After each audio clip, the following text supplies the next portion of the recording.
Go over the Komatsu wheel loader that you'll be operating. We use the WA270 model or similar size. They're about 15-ton units, so they are extremely heavy. Now, a wheel loader is used on a job site usually just to move material around, loaded into dump trucks, etc.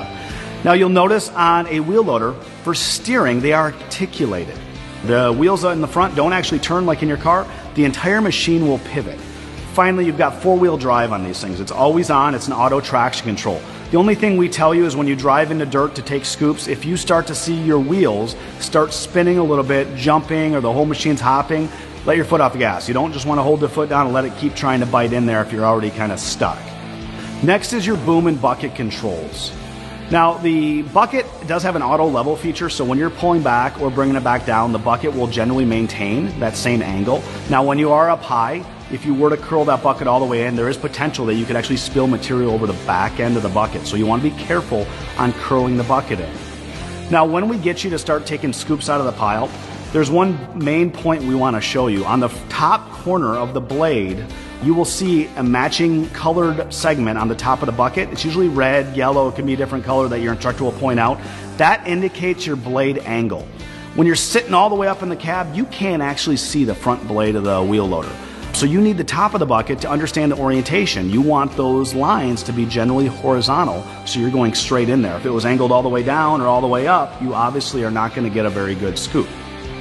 After you go on there, you'll scoop it all the way up. You're going to curl that bucket.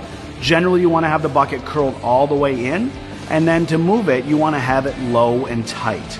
That's generally below your window. The only time you should be up above your cab with a fully loaded bucket of dirt is when you're moving forward slowly to dump it. We should never see you maneuvering around the site at all with your bucket way up in the sky, because that's where you're very top heavy and the machine is less stable.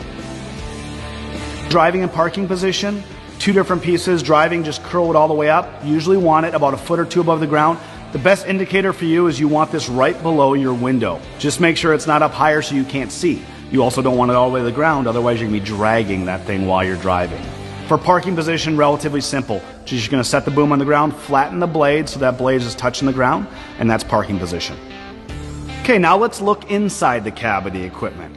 First and foremost, the safety pieces for this equipment. Now, before you get in there, we like to let people know the steering wheel on a wheel loader is live when the equipment is running, even with the parking brake on. So when you do climb up there, be careful not to bump the steering wheel because the entire machine will articulate.